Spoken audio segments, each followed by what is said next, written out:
حالیہ انتخابات میں تاریخی ٹرن آؤٹ، مبصرین کہتے ہیں ملک میں جمہوریت مضبوط ہوئی، لیکن بلوچوں کو کیا ملا؟ بی بی سی اردو کے پروگرام سیبین میں خوش آمدید۔ ہمارے لندن اسٹوڈیو سے میں ہوں عالیہ نازکی اور میں ہوں ارم گیلانی۔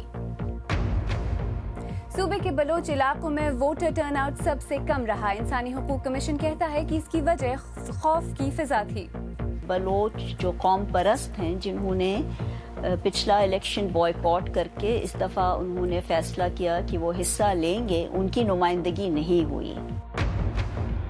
باقی ملک میں 60% سے زیادہ ٹرن آؤٹ میں نئے اور نوجوان ووٹرز کے سیاسی شعور نے کتنا کردار ادا کیا؟ ان موضوعات کے علاوہ پروگرام میں یہ بھی شامل ہے۔ برطانوی عدالت نے 5 پاکستانی نژاد برطانوی شہریوں سمیت 7 افراد کو بچیوں کو ریپ اور جسم فروشی پر مجبور کرنے کے مقدمے میں مجرم قرار دیا ہے۔ ٹیکنالوجی کی دنیا میں صرف اپنا نام بنانا ہی کافی نہیں ہے۔ دیکھیے گا ٹیکنالوجی کی دنیا سے نت نئی خبروں کے ساتھ ہمارا سلسلہ کلک۔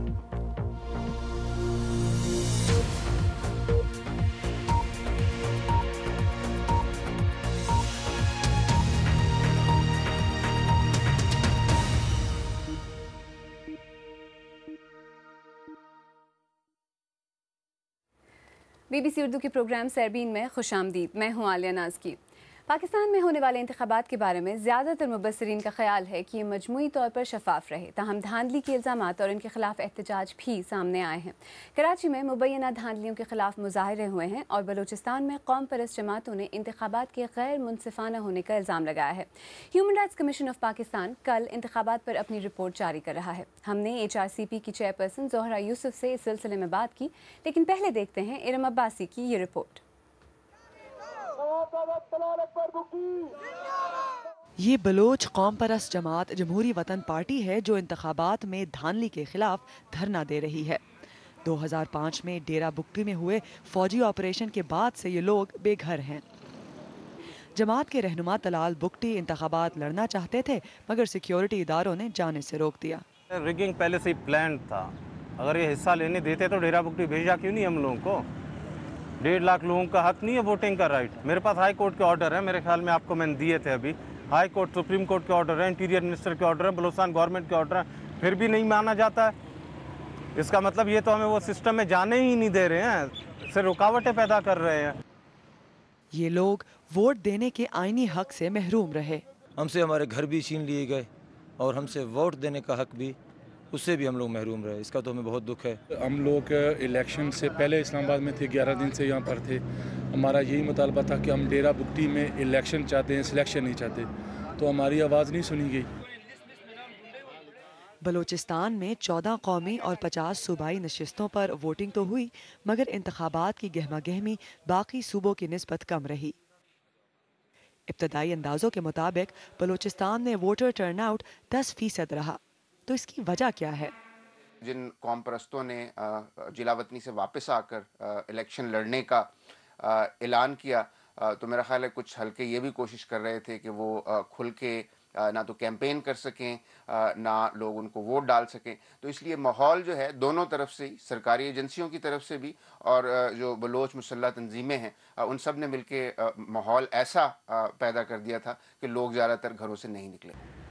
بلوچستان میں قانون سازی کے سلسلے میں یہاں بھی کافی ہلچل پائی جا رہی ہے، لیکن بلوچ عوام کی جانب سے ان انتخابات میں دھاندلی کے الزامات سامنے آنے کے بعد کیا نئی حکومت اتنے عرصے سے ناراض بلوچیوں کو منا پائے گی؟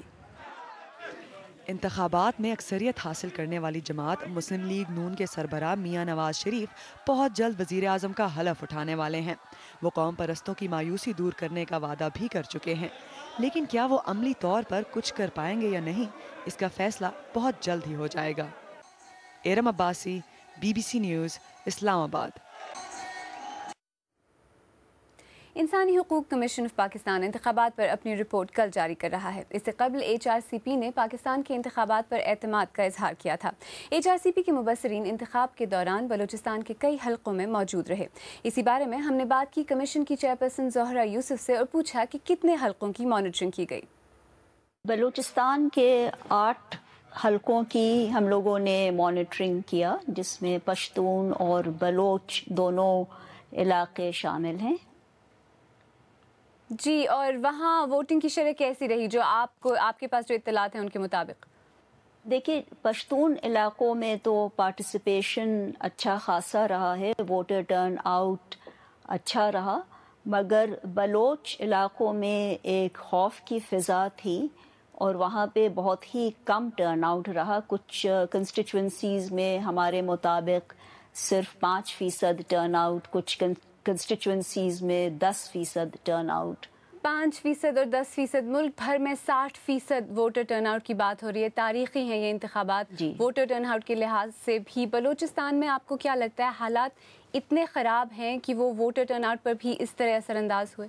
بالکل، آپ کو جیسا پتہ ہے کہ الیکشن کے پہلے ہی بلوچستان میں جس قسم کے وائلنس ہم دیکھ رہے تھے اس سے، اور بلوچ جو انتہا پسند اور جو علیحدگی پسند جماعتیں ہیں وہ پہلے سے کہہ رہی تھیں کہ وہ الیکشن نہیں ہونے دیں گی بلوچستان میں.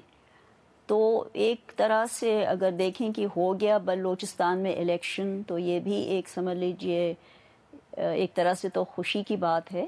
جی، لیکن اگر ووٹر ٹرن آؤٹ صرف 5% تھا تو کتنی خوشی کی بات ہے؟ خوشی کی بات بس یہ ہے کہ ہو گیا، کیونکہ بہت لوگوں کو شبہ تھا کہ بالکل ہو ہی نہیں سکتا ہے بلوچستان میں الیکشن.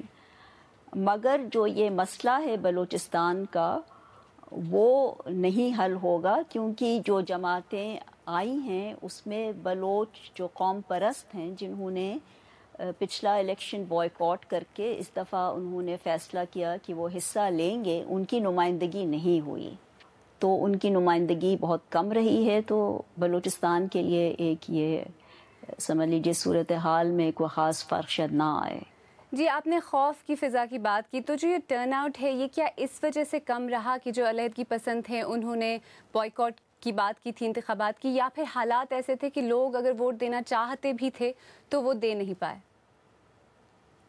دیکھیں دونوں باتیں تھیں، ایک تو وہ خوف کی فضا سے لوگ کم آئے، اور کیونکہ الیکشن سٹاف کو بھی دھمکیاں دی جا رہی تھیں تو بہت سے پولنگ سٹیشنز تو کھلے ہی نہیں. جیسے پنجگور میں صرف 15 پولنگ سٹیشنز کھل سکے کیونکہ سٹاف نہیں آیا.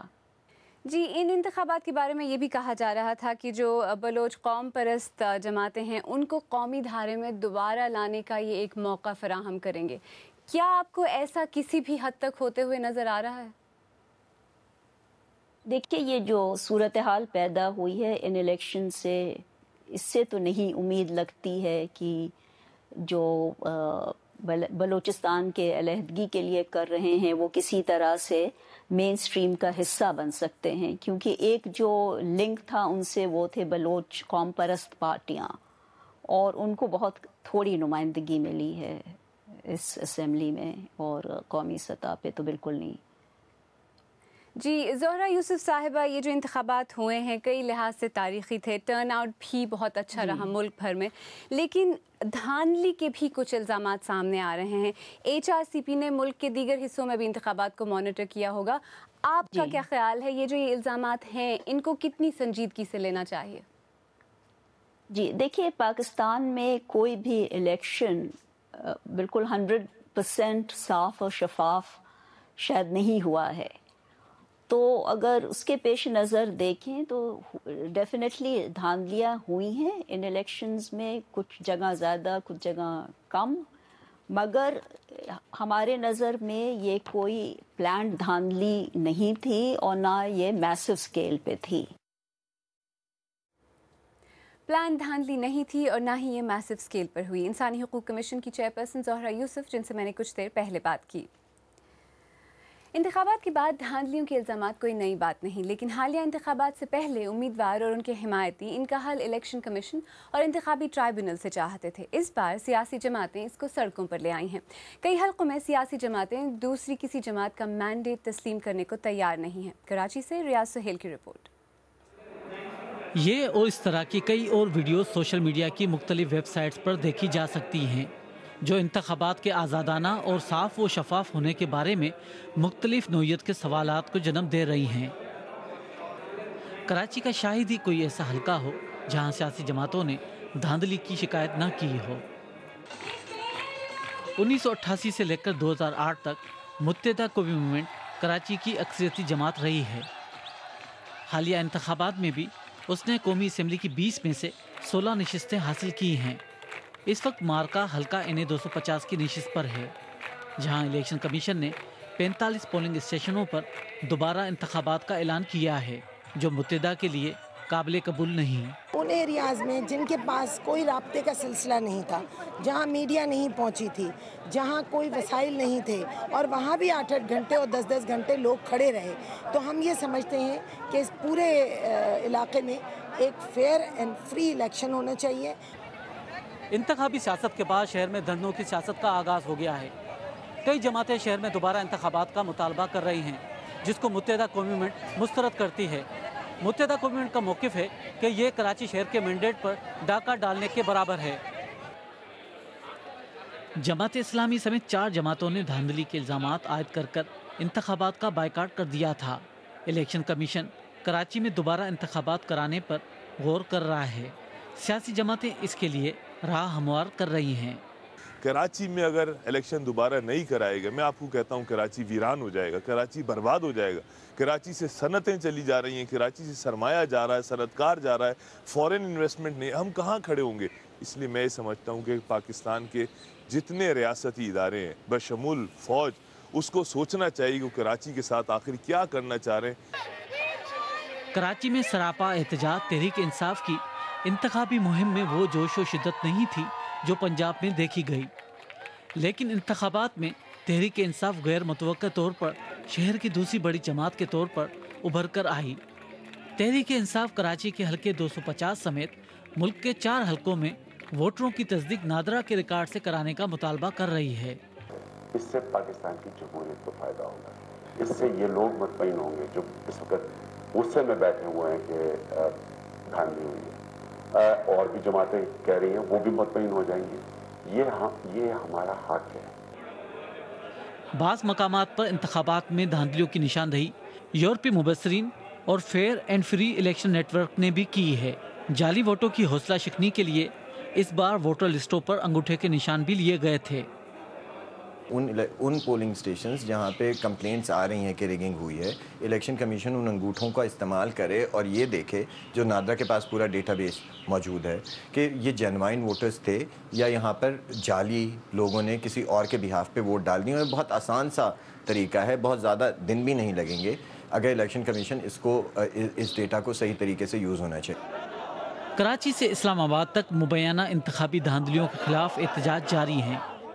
سیاسی جماعتیں ایک دوسرے سے دست و گریباں نظر آتی ہیں۔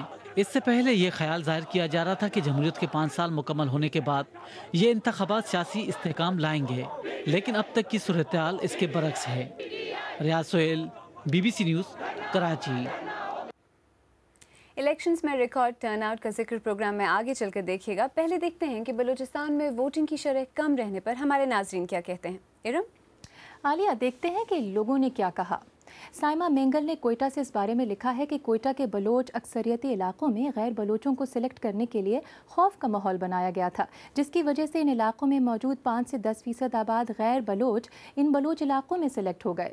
جبکہ بلال مری کا جعفر آباد سے لکھنا ہے کہ ووٹ نہ ڈالنے کی اصل وجہ امن و امان کی صورتحال اور بلوچ لبریشن آرمی کی دھمکی ہے، اور سب سے بڑی بات عوام میں وہ جذبہ ہی نہیں رہا، کیونکہ عوام تنگ آ چکی ہے ان حکمرانوں سے جنہوں نے دعوے تو بہت کیے پر عملاً کچھ نہیں کیا۔ اور خالد محمود عارف لکھتے ہیں سرگودا سے کہ لوگوں کو معلوم تھا کہ ووٹ ہم دیں گے اور فیصلہ کہیں اور ہوگا، لہٰذا ووٹ ہی کاسٹ نہیں کیا۔ اسی موضوع پر مزید تفصیل آپ ہماری ویب سائٹ پر پڑھ بھی سکتے ہیں، پتہ ہے bbcurdu.com۔ پاکستان میں ہونے والے انتخابات کے نتائج کا انٹریکٹیو نقشہ آپ ہماری ویب سائٹ پر دیکھ سکتے ہیں۔ یہاں تازہ ترین خبروں کے علاوہ تجزیے، تبصرے، تصاویر اور ویڈیوز بھی موجود ہیں۔ ویب سائٹ پر آپ کی رائے کا صفحہ بھی حاضر ہے، جہاں آپ مختلف موضوعات پر اپنے خیالات کا اظہار بھی کر سکتے ہیں۔